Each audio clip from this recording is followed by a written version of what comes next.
Seperti saya sampaikan tadi, dunia mengalami perubahan yang sangat besar, sangat signifikan.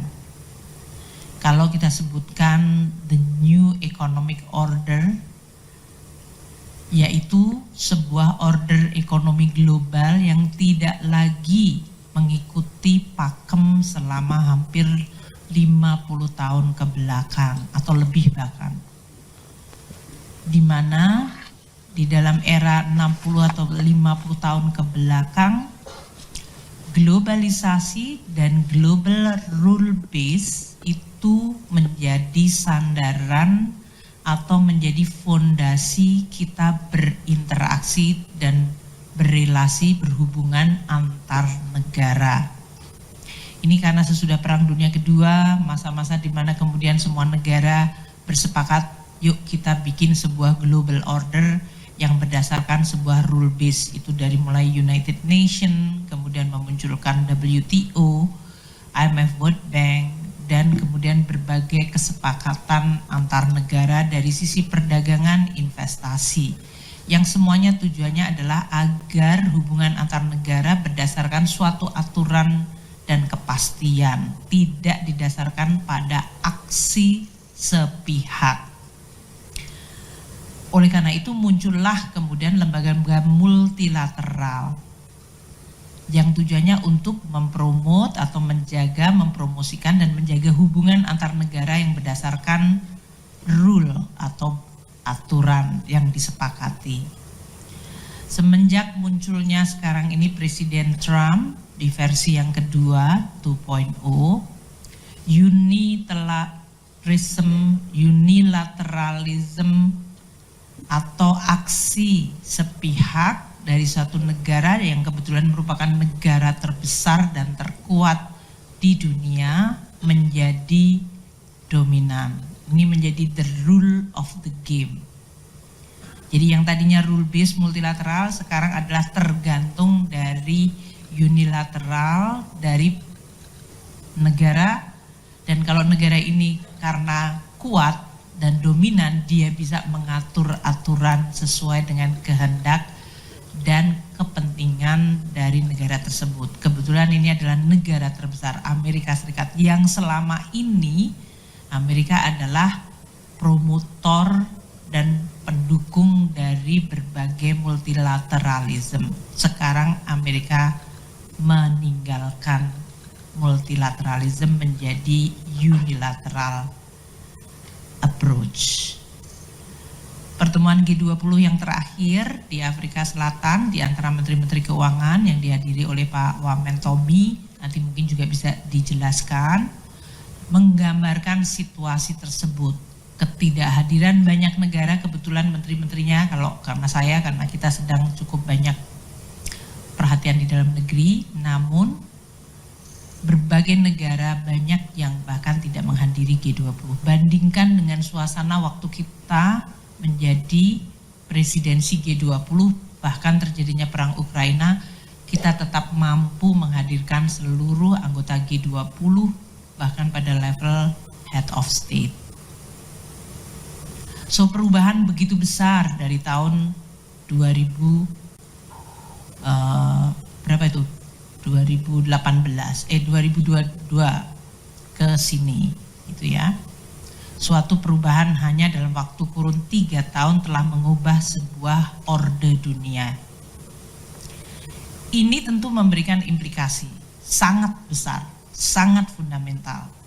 Dan oleh karena itu Presiden Prabowo selalu mengingatkan kita harus menyiapkan diri, menguatkan diri. Karena dunia memang tidak dalam situasi yang biasanya kita kenal.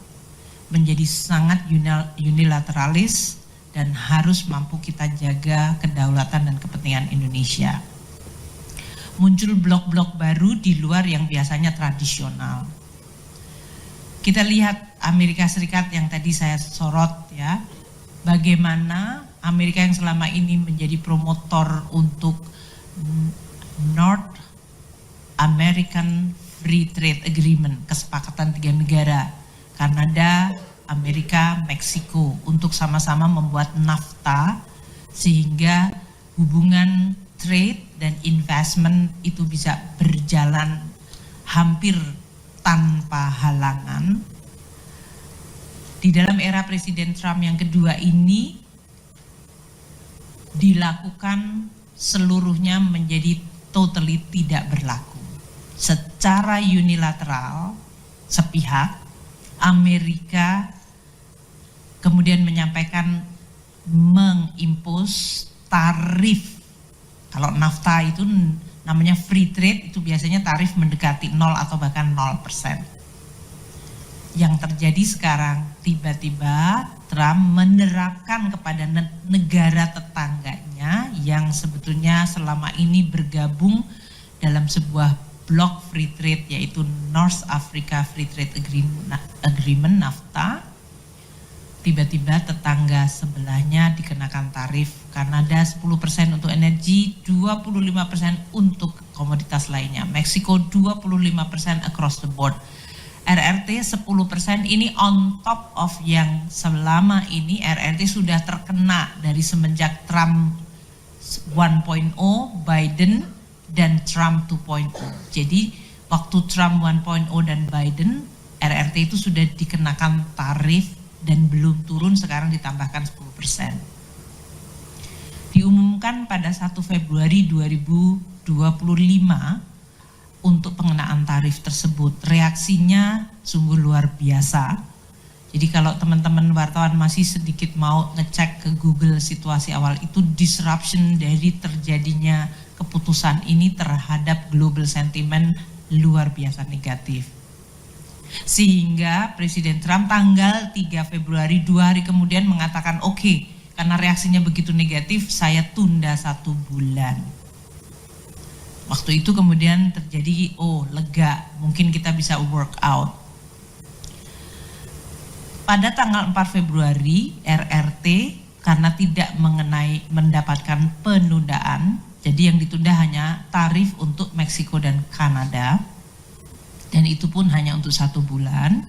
Tanggal 4 Februari, RRT yang sudah dikenakan tarif mulai 1 Februari melakukan retaliasi, balasan dengan menerapkan tarif 15% untuk import coal dan LNG dari Amerika Serikat dan penerapan 10% dari import crude, mesin pertanian, kendaraan, dan truk dari Amerika Serikat. Perang dagang terjadi. Kalau kita biasanya mengenal perang militer, ini perang dagang terjadi. Satu negara secara unilateral melakukan tarif untuk men-charge lebih tinggi, negara lain melakukan retaliasi. Jadi medan perangnya ada di perekonomian. Kemudian ini belum selesai, tanggal 10 Februari Presiden Trump menerapkan tarif lagi untuk spesifik besi, baja, dan aluminium. Tarifnya 25%. Any besi, baja, aluminium dari negara manapun masuk Amerika kena tarif 25%. Dan karena ini menimbulkan reaksi negatif, negara lain juga akan melakukan retaliasi. Tanggal 13 Februari Presiden Trump mengumumkan kalau terjadi retaliasi akan dilakukan reciprocal, dibales lagi. Jadi ini adalah sebuah language, bahasa yang mengatakan tidak ada perdamaian di sini. Melakukan tarif, kalau kamu balas maka akan reciprocal lagi. Tanggal 4 Maret, yaitu 1 bulan sesudah penundaan tarif dari Meksiko dan Kanada, yang tadinya diperkirakan atau dipikir Presiden Trump akan melunak terhadap Kanada dan Meksiko, ternyata tidak. Sehingga tarif 25% untuk Kanada dan Meksiko diberlakukan. Dan untuk RRT karena sudah melakukan retaliasi tanggal 4 Februari, dengan menerapkan tarif 15%, maka sesuai dengan tarif reciprocal yang dilakukan oleh Amerika Serikat yang diumumkan 13 Februari, maka RRT yang sudah dibales lagi dengan menambahkan lagi tarifnya 10% untuk komoditas dari Tiongkok. Kemudian Kanada tanggal 4 Maret kena tarif, maka pada hari yang sama Perdana Menteri Justin Trudeau yang waktu itu belum resign mengumumkan retaliasi, dibales dengan menerapkan 25% tarif untuk berbagai produk impor dari Amerika Serikat. Dan ini tentu menimbulkan ancaman terhadap berbagai kemungkinan, dari mulai resesi bahkan inflasi, bisa terjadi stagflasi, ekonominya melemah tapi harga tinggi karena tarif. Di tanggal 10 Maret sekali lagi untuk RRT dilakukan pelaksanaan tarif 10-15% untuk produk makanan dan pertanian, serta pembatasan ekspor dan investasi dari 25 perusahaan Amerika Serikat. RRT dalam hal ini membalas kembali, karena tadi diberikan tarif reciprocal, kemudian dinaikkan lagi tarifnya, RRT membalas lagi dengan menerapkan 10-15% untuk produk pertanian dan makanan, dan bahkan pembatasan ekspor untuk terutama mineral rare earth dan juga untuk investasi dari 25 perusahaan Amerika yang beroperasi di RRT. Tanggal 11 Maret akan diumumkan tambahan 25% tarif untuk aluminium baja dari Kanada. Ini untuk membalas tanggal 4 Maret. Jadi teman-teman wartawan melihat ya, yang ini yang disebut the war game adalah sekarang di bidang ekonomi. Trade yang tadinya berdasarkan rule base sekarang bisa secara sepihak diubah. Dan Presiden Donald Trump dalam hal ini memang mengincar negara-negara yang memiliki surplus terhadap Amerika atau Amerika defisit terhadap negara tersebut.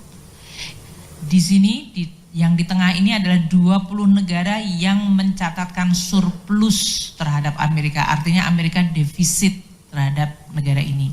Indonesia ada di nomor 15. Kalau kita lihat Tiongkok, Meksiko, Kanada ini walaupun angkanya 73,7, ini lebih karena tidak hanya perdagangan tapi juga masalah imigrasi dan juga fentanyl, yaitu masuknya opioid yang telah mengancam kesehatan di Amerika Serikat.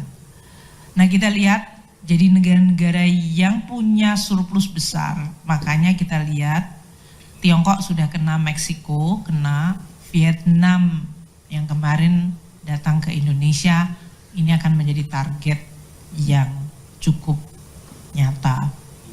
Untuk negara-negara European Union juga sudah dilakukan langkah-langkah untuk tarif, karena mereka sudah mengumumkan retaliasi dan kemudian akan terjadi back and forth. Jadi kita lihat Jerman, Irlandia, Kanada tadi ya, bahkan untuk Jepang dan Korea Selatan.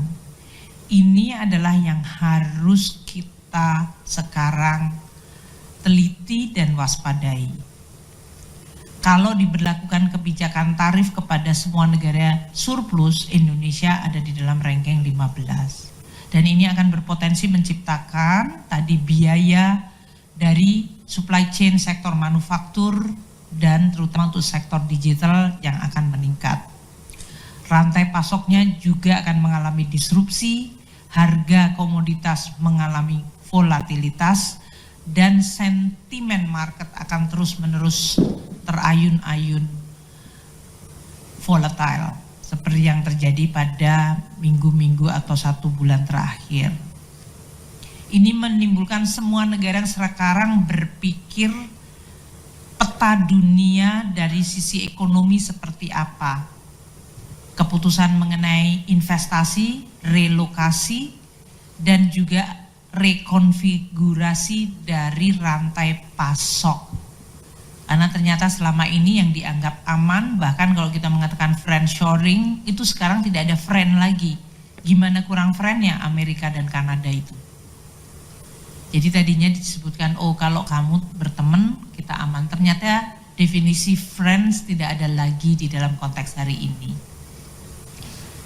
Dan berbagai blok alternatif di luar zona Amerika seperti ASEAN, BRICS, ini memiliki alasan untuk makin bisa tumbuh dan menjadi alternatif. Meskipun dalam hal ini tentu karena Amerika Serikat adalah negara paling besar di dunia,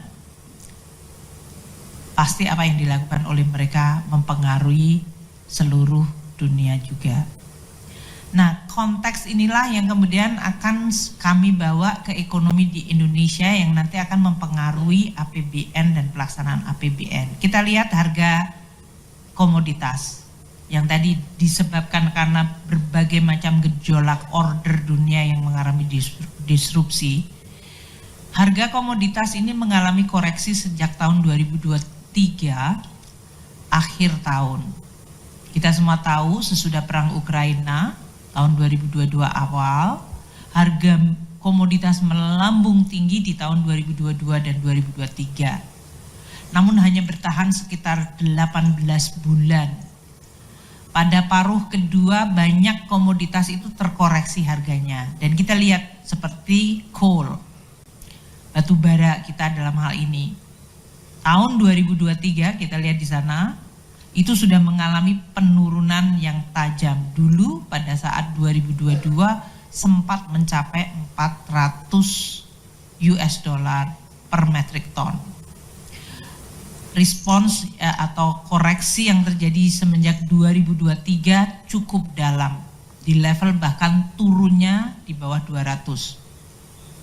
Dan koreksi ini terus berlangsung sampai sekarang.